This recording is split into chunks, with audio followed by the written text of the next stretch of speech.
Jumpa lagi para sahabatku terkasih dimanapun berada. Semoga kita semua dalam keadaan baik dan sehat. Para sahabatku terkasih, sesi ini saya mengajak kita untuk melihat satu judul. Dan judul ini barangkali kalau kita dengar, ada yang mungkin tertawa, ada yang bingung, ada yang mungkin merasa geli dengan judul ini. Ruben Onsu Mualaf mengguncang kekristenan Nusantara sampai kejang-kejang. Inilah judul yang kita lihat dalam sesi ini. Saya ulangi. Ruben Onsu Mualaf mengguncang kekristenan Nusantara sampai kejang-kejang. Para sahabatku terkasih, kita sering mendengar orang pindah agama. Nah, dimanapun tempat kita berada, barangkali ada yang melihat langsung atau ada yang mendengar orang pindah agama. Jadi pindah agama ini bukan hal yang baru dalam kehidupan kita. Nah, orang-orang yang pindah agama itu kalau ditanya, masing-masing mereka ini akan memberikan jawaban yang berbeda-beda. Atau ada alasan utama yang membuat orang tersebut akhirnya pindah agama. Jadi setiap orang yang pindah agama itu, kalau kita tanya, pasti mereka-mereka ini memiliki jawaban yang berbeda-beda terkait dengan keputusannya untuk pindah agama itu. Nah, ada beberapa alasan secara umum yang bisa kita lihat dalam kehidupan kita, dan alasan-alasan inilah yang membuat orang pada umumnya untuk pindah ke agama yang lain. Pertama misalnya, karena pernikahan. Jadi misalnya seorang wanita, seorang gadis yang sudah jatuh cinta kepada seorang pria pujaannya, demi cintanya itu dia meninggalkan ajaran imannya, meninggalkan agamanya, dan dia mengikuti agama sang pria pujaannya. Dan ini sudah biasa, sudah seringkali kita dengar dalam kehidupan kita sehari-hari. Ini bukan hal baru lagi para sahabat. Nah, hal yang kedua misalnya menyangkut kesejahteraan ekonomi. Ini juga punya pengaruh yang sangat besar. Misalnya sebelumnya ketika dia menganuti atau menganut sebuah agama sebelumnya, hidupnya begitu-begitu saja. Lalu dia melirik ke agama sebelah. Loh, kok hidup mereka kok makmur sekali ya? Maka didorong oleh situasi ini, maka orang ini juga bisa meninggalkan ajaran agama sebelumnya dan menganut agama yang baru. Kemudian hal yang ketiga, masalah pekerjaan. Beberapa sahabat dekat saya pernah menuturkan demikian. Bro, saya pernah diminta oleh orang dari agama lain dengan pernyataan atau kalimat demikian. Kalau malam ini juga kamu meninggalkan agamamu dan masuk ke agama kami, Kalau saya ulangi, kalau malam ini juga kamu meninggalkan agama kamu itu dan menganut agama yang kami anuti, maka kami akan memberikan posisi ini atau kedudukan itu kepadamu.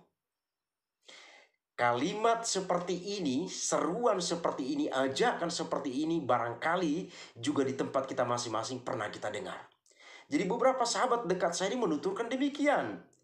Kalau kamu meninggalkan ajaran imanmu dan mengikuti ajaran iman kami, maka malam ini juga kami akan memberikan posisi ini atau posisi itu untuk kamu. Kedudukan kamu di tempat kerja itu akan naik dan lain sebagainya. Itulah jaminan yang diberikan oleh orang-orang yang mengajak sahabat-sahabat saya ini. Tapi puji Tuhan, mereka tetap teguh pada imannya dan mereka tidak tergiur dengan ajakan ataupun kedudukan-kedudukan ini.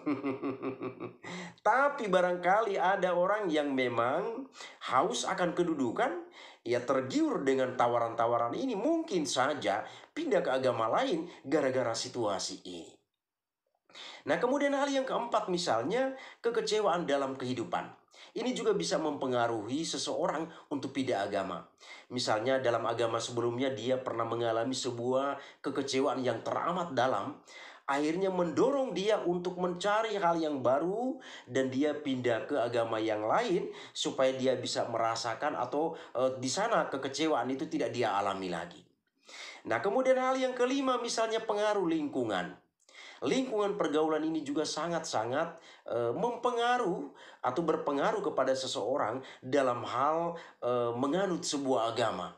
Kalau seseorang yang hidup di tengah kelompok mayoritas dan imannya tidak kuat, bisa saja imannya akan goyah dan dia akan pindah ke agama yang lain.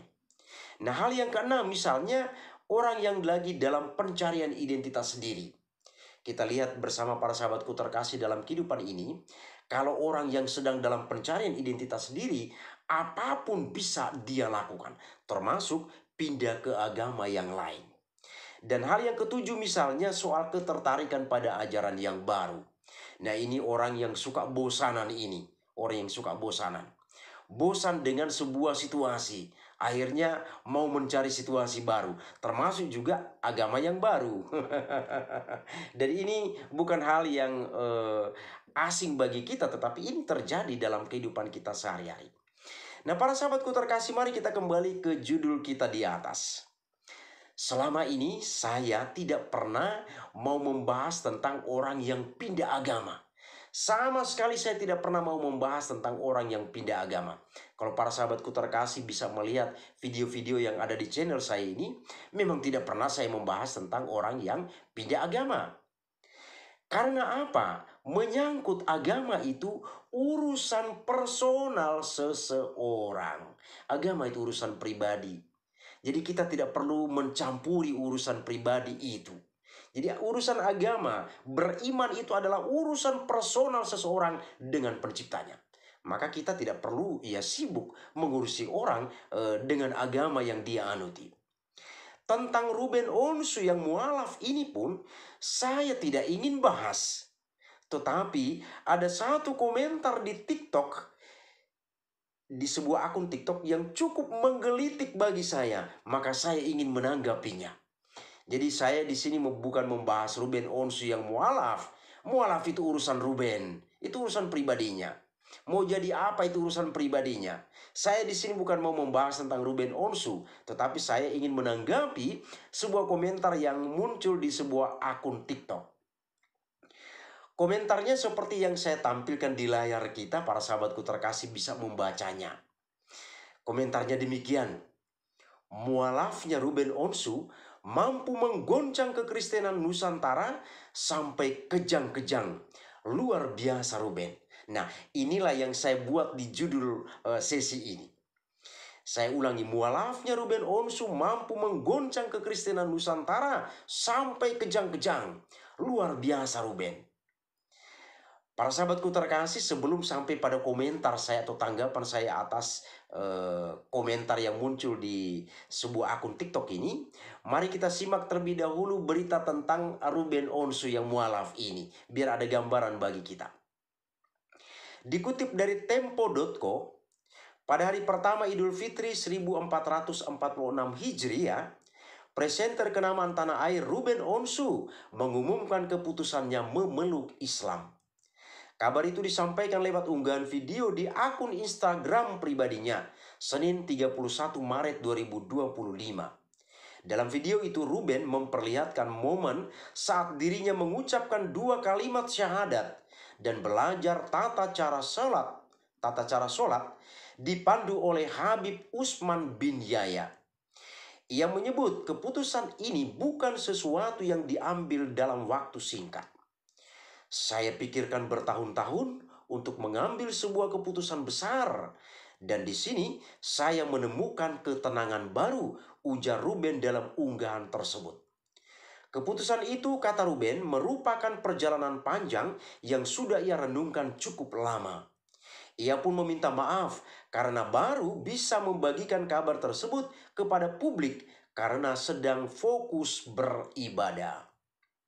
Ruben diketahui sebelumnya memeluk agama Kristen. Saya tidak tahu Kristen yang mana ini.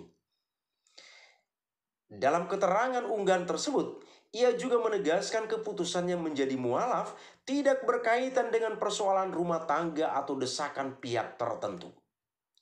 Sebagai manusia, saya yang tidak luput dari salah dan terus berusaha memperbaiki ke depan untuk bisa menjadi lebih baik, semua keputusan ini sudah saya pikirkan lama dan tidak ada kaitannya dengan rumah tangga yang pernah saya jalani.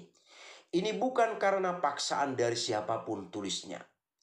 Laki-laki bernama Ruben Samuel Onsu itu juga memohon maaf kepada publik jika selama ini ada perkataan atau tindakannya yang menyinggung.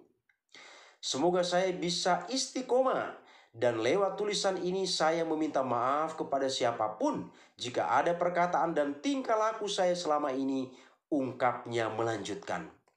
Ruben juga mulai membagikan aktivitasnya setelah resmi menjadi seorang Muslim. Dalam unggahan Instagram Story, ia terlihat melaksanakan sholat Idul Fitri bersama Ivan Gunawan. Ivan melalui Instagramnya juga mengunggah kebersamaan mereka dengan menuliskan pesan, "Hidayah adalah milik Allah. Allah tahu siapa yang layak mendapatkannya. Dan Allah akan memberikan hidayah kepada setiap hambanya yang berusaha ingin mencarinya." Nah, inilah kira-kira para sahabatku terkasih berita tentang Ruben Onsu yang mualaf. Nah, sekarang saya memberikan beberapa tanggapan atas berita ini. Teristimewa komentar yang muncul di akun TikTok itu tentang mualafnya Ruben Onsu ini. Komentar saya yang pertama, menganut agama apapun itu adalah hak setiap orang.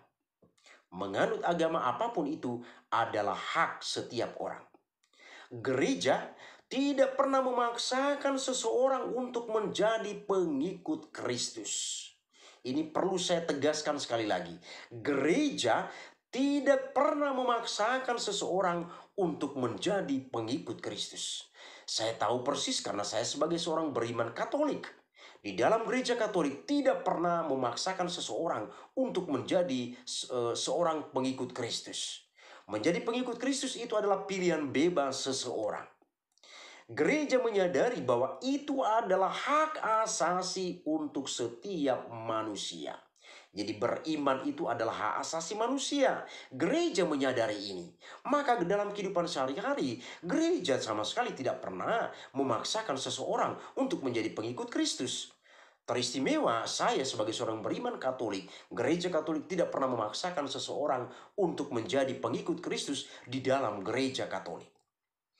Kalau dia mau mempercayai Yesus sebagai juru selamat, yang adalah satu-satunya jalan, kebenaran, dan hidup, maka dia menjadi pengikut Kristus. Jadi kalau orang itu percaya bahwa Yesus itu adalah juru selamat, sebagai satu-satunya jalan, sebagai satu-satunya kebenaran dan hidup. Jalan menuju kepada Bapa, untuk sampai kepada Bapa hanya melalui Yesus. Kalau orang tersebut percaya akan hal ini, maka dia menjadi pengikut Kristus. Tetapi jika orang tersebut tidak meyakininya, monggo. Silakan mencari atau menganut agama atau kepercayaan yang lain yang di sana barangkali Anda akan merasa nyaman. Sama seperti Ruben Onsu. Silakan saja menganut agama Islam. Kalau memang di sana Anda merasa damai, merasa tenang, silakan saja. Tidak dipaksa Anda tetap menjadi seorang Kristen menganut ajaran Yesus Kristus. Maka komentar yang muncul di akun TikTok itu adalah komentar yang asal bunyi. Komentar yang asal bunyi. Komentar yang tidak berdasar apa-apa. Ini komentar orang yang hanya mau membuat sebuah sensasi. Hanya membuat sensasi dan tidak berdasar apa-apa. Mau berapapun orang mualaf, tidak ada pengaruhnya sama sekali bagi gereja. Itu perlu saya katakan kepada para sahabatku terkasih dan para pendengar, orang yang setia mendengar atau para pendengar setia di channel ini. Saya katakan bahwa mau berapapun orang itu mualaf, tidak pernah berpengaruh sedikit pun bagi gereja. Gereja tidak akan pernah terguncang. Sama seperti pernyataan yang diungkapkan oleh orang yang memberikan komentar di akun TikTok itu. Gereja tidak akan pernah terguncang dengan orang yang mualaf. Seberapa banyak pun orang mualaf, silakan. Itu pilihan bebas seseorang. Gereja tidak akan terpengaruh dengan situasi atau kondisi itu. Apalagi dalam gereja Katolik, saya tahu persis. Kalau orang mau mualaf, silakan saja. Itu berarti dia tidak menemukan kebahagiaan di dalam ajaran iman sebelumnya. Komentar saya yang kedua. Poin yang perlu diperhatikan adalah yang menjadi persoalan selama ini, orang-orang yang mualaf ini justru seringkali menjelekkan kekristenan yang dianutinya sebelumnya. Ini fenomena. Orang-orang yang mualaf ini yang kita temukan di berbagai media ya, di YouTube, di TikTok dan lain sebagainya. Orang-orang ini setelah mualaf justru kembali menjelekkan ajaran-ajaran gereja. Ini sudah biasa terjadi, sudah sering terjadi. Maka pertanyaan saya begini bagi mereka-mereka ini. Ajaran apa sih yang diterima oleh mereka ini di sana? Sehingga akhirnya mereka muncul dengan rasa benci dalam diri mereka. Akhirnya menjelek-jelekan kekristenan yang sebelumnya dianutinya. Ajaran apa yang diterima oleh mereka-mereka ini di sana setelah mualaf? Sehingga akhirnya kita lihat di berbagai media itu, orang-orang yang mualaf ini hadir di sana mencoba menjelekkan ajaran-ajaran gereja dan lain sebagainya. Ini adalah fenomena yang kita lihat dalam kehidupan kita. Maka pertanyaan saya, ajaran seperti apa yang diterima oleh orang-orang ini akhirnya begitu muncul di dalam diri mereka itu rasa benci yang luar biasa, sehingga mereka akhirnya kembali menjelekkan ajaran-ajaran gereja. Berbanding terbalik dengan seseorang muslim yang pindah ke kekristenan atau menjadi seorang Kristen. Berbanding terbalik. Entah itu menjadi seorang Katolik atau menjadi seorang Protestan. Orang ini menjalani hidup agama barunya dengan tenang dan tidak menjelek-jelekkan agama sebelum yang dianutinya. Ini realitas, ini kenyataan. Banyak kok sahabat saya yang sebelumnya muslim menjadi Katolik, dia tidak pernah menjelekkan agama Islam itu dalam kehidupan beriman selanjutnya. Di agama baru yang dianutinya tidak pernah dia menjelekkan kok. Pertanyaan kita, mengapa? Karena di dalam kekristenan Yesus tidak pernah mengajarkan orang untuk membenci orang lain, atau tidak pernah mengajarkan pengikutnya untuk membenci orang lain, apalagi mengata-ngatai agama orang lain. Yesus tidak pernah mengajarkan kepada para pengikutnya demikian. Tidak pernah Yesus mengajarkan kebencian, tidak pernah menanamkan rasa dendam dalam diri seseorang, sehingga setelah dia pindah menjadi seorang Kristen, baik Katolik maupun Protestan, dia kemudian kembali menghina ajaran agama sebelum yang dianutinya. Yesus mengajarkan kasih dan pengampunan. Dan kasih dan pengampunan ini boleh dikatakan sebagai pakaiannya orang-orang Kristen. Jadi pakaian orang Kristen itu adalah kasih dan pengampunan. Dalam hal kasih, setiap orang adalah saudara. Dalam hal kasih, siapapun yang ada di sekitar kita itu, mereka itu adalah saudara kita. Maka lihat, dimanapun seorang beriman Kristiani atau pengikut Kristus berada, pernahkah di sana dia membeda-bedakan orang dalam bergaul? Tidak pernah dia membeda-bedakan. Semua orang itu sahabatnya. Semua itu temannya. Kemudian, dalam hal pengampunan, tidak boleh menyimpan dendam terhadap orang lain. Kita lihat, ketika gereja dibakar, gereja dibom, pernahkah orang-orang Kristen melakukan balas dendam? Maka pesan saya kepada orang-orang yang pindah-pindah agama ini, kalau sudah pindah ke agama yang baru, imanilah agama baru itu, ajaran-ajaran yang di dalamnya, dalami ajarannya, dan imani, hidupilah dalam kehidupan Anda sehari-hari. Dan jangan menjelekkan agama sebelum yang Anda anuti. Terima kasih, Tuhan memberkati.